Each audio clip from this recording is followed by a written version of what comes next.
अस्सलाम वालेकुम viewers, welcome back to my channel literature 90। जैसा कि आप जानते हैं, लास्ट वीडियो में मैंने आपसे डिस्कस किया था आर.बी शेरिडन का play as a comedy of manner the rivals. इसका मैंने एक ओवरव्यू दिया था, इसमें बेसिकली है क्या क्या चीज़ें, लेकिन आज हम इसकी समरी को डिस्कस करेंगे और डिटेल में डिस्कस करेंगे। तो वीडियो को स्टार्ट करते हैं। अगर आप मेरे चैनल पर न्यू है तो मेरे चैनल को सब्सक्राइब कर लें और वीडियो को लाइक शेयर कमेंट लास्ट में कर दिया करें, ठीक है। आर.बी शेरिडन को आज हम डिस्कस कर रहे हैं, इनके प्ले को, द राइवल्स को। 1751 टू 1816 इनकी डेट ऑफ बर्थ थी ये, और डेट ऑफ डेथ दोनों ही है। Sheridan his life and times, इनकी लाइफ और टाइम को थोड़ा सा डिस्कस कर लेते हैं। The rival was Sheridan first play, इनका ये पहला प्ले था जो उन्होंने लिखा था। At the time he was a young newlywed living in a sea resort town of the Bath, यहाँ वो रहते थे। Sheridan took to writing plays for earning a quick buck to sustain the affluent lifestyle, and his young wife had his daughter too. He is known for his plays such as The Rivals, A School for the Scandal, The Duenna, and The Trip for the Scarborough. इनसे ये place थे कुछ जिसकी वजह से ये बहुत माने जाते थे, बहुत फेमस थे। The Rivals को देख लेते हैं। The Rival was first performed at Covent Garden, London on 17 January in 1775. इसे फर्स्ट परफॉर्म किया गया था कॉवेंट गार्डन में, लंदन में 17 जनवरी को, ठीक है। The play was roundly vilified by both the public and the critics for its length, for its vagueness, and for the character of the Lucius Outrigger being a mainly written role played very badly. Sheridan immediately withdrew the play, and in the next 11 days rewrote this original and apologized for any impression that the Outrigger was intended as an insult to Ireland. इनके play में एक part था वो tiger का जो mainly लिखा गया था सर लुइस के लिए, और इसे फिर बिल्कुल भी इनको अच्छा नहीं माना गया था और इसे कहा था कि उन्होंने ये जो प्ले किया है, रोल प्ले किया है, बिल्कुल बैड है, इसे चेंज किया जाए। फिर उन्होंने इसे दोबारा लिखा था नेक्स्ट 11 डेज में, and become a favourite for the royal family, और फिर ये फेवरेट प्ले बन गया था रॉयल फैमिली के लिए। Receiving 5 command performance in 10 years, and also in the colonies being George Washington favourite, George Washington का भी ये फेवरेट बन गया था। The play is now considered to be the one of the Sheridan masterpieces, and the term malapropism was coined in reference to one of the character of the play। और Mrs मेलाप्रॉप जो है, मैंने आपसे discuss किया था last video में उनके characters को, ये बहुत ही एक इम्पोर्टेंट कैरेक्टर है इस प्ले का, ठीक है। ड्रामेटिक पर्सोनेज की क्या है, सर एंटोनी एब्सोल्यूट हैं, ये एक वेल्थी ब्रोनेट है, ये कैरेक्टर्स है बेसिकली इसके, ठीक है। कैप्टन जैक एब्सोल्यूट है, इनके बेटे हैं, डिस्क्विज्ड हैं एज इंसान बेवरली की तरह, ये भी एक डिस्क्विज्ड बिहेवियर रखते हैं। फॉकलैंड है, फ्रैंक है जैक एब्सोल्यूट का। बॉब एकर्स है, ये भी फ्रेंड है जैक एब्सोल्यूट का। सर ल्यूशियस जिसके पीछे बात की गई थी और ट्राइगर की, ये एक आयरिश बैरोनेट थे, ठीक है। फैग है, इसमें कैप्टन थे, एब्सोल्यूट सर्वेंट थे। डेविड है, बॉब एकर्स के सर्वेंट थे। थॉमस है, सर एंथोनी के सर्वेंट थे ये। लीडिया लैंग्वेज है, ये एक वेल्थी टीनेज हेयर्स थी, इन लव विद इन इंसान ब्रेवली, और इनके साथ इनका रिलेशन था। मिसेस मेलाप्रॉप है, ये लीडिया की मिडिल एज गार्डियन है। जूलिया मेलवी है, ये यंग रिलेशन है, absolute in love with Falkland. And Lucy है, लीडिया कन्वीनिंग मेड, और लीडिया की ये मेड है।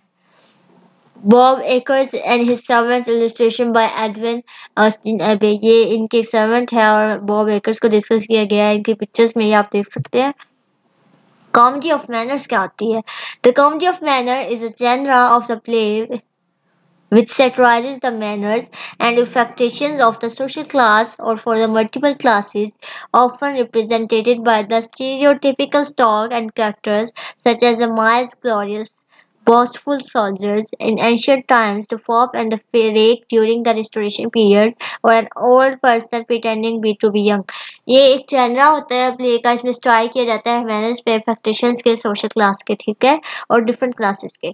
The comedy of manner was first developed in the new comedy of the Greek playwright Menander ने इनको डेवलप किया था, ग्रीक प्लेराइट थे, कॉमेडी ऑफ मैनर को डेवलप किया था। इनका स्टाइल जो था बहुत इलेबोरेट था, और plots and stock characters were imitated by the Roman playwright Plautus and the Terence. इन सब ने बाकी चीज़ों को डिस्कवर किया था, whose comedies were widely known and copied during the Renaissance। Renaissance period में इनकी जो रोमन प्लेराइट्स जो थे, प्लॉटिस और टेरेंस, इनकी जो कॉमेडी थी और कैरेक्टर स्टॉक प्लॉट जो था बहुत ही फेमस किया गया था, उसे कॉपी भी किया गया था रेनेसांस पीरियड में।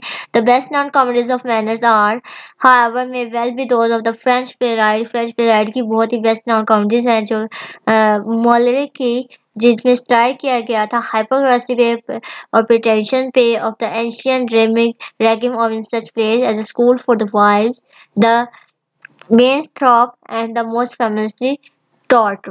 ठीक है, इन सब चीज़ों में कॉमेडी ऑफ मैनर्स को डिस्कस किया गया, बहुत ज़्यादा स्ट्राइक किया गया था।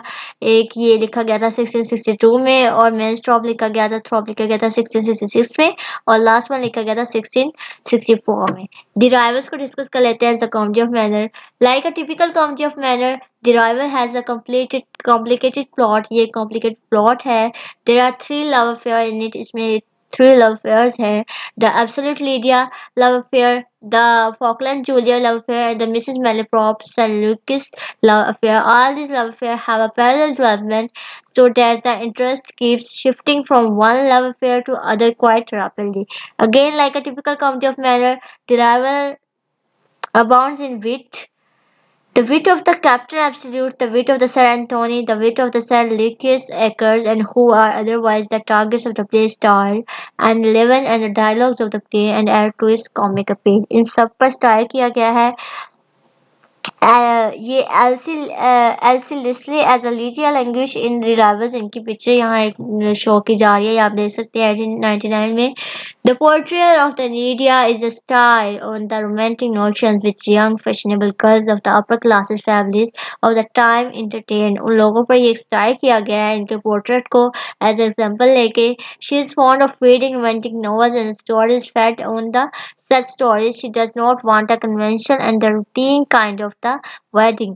When Captain Absolute real identified is revealed to Lydia, she feels terribly disappointed at the collapse of her romantic dreams and hopes. The Falkland का ये एक पोर्ट्रेट है, इसे भी आप देख सकते हैं। Julia Faulkland Julia love affair undoubtedly a parody है, एक पैरोडी है सेंटिमेंटल कॉमेडी की of the 18th century. Julia is portrait as an excessive sentimental girl. ये गर्ल थी। Faulkland is the portrait as the most whimsical and the eccentrical level. Sheridan also makes us laugh at some of the contemporary fashions when Bob Acres comes to Bath and decides to discard his country clothes and dress himself according to the fashion prevailing in the city. He tries to practice some French dancing steps and discovers to his disappointment that are the true born English legs which are never learned French dancing steps. One of the most striking features जो है इसका डिराइवल्स का इस witty dialogue पे बहुत ज़्यादा strike किया गया है यहाँ पे।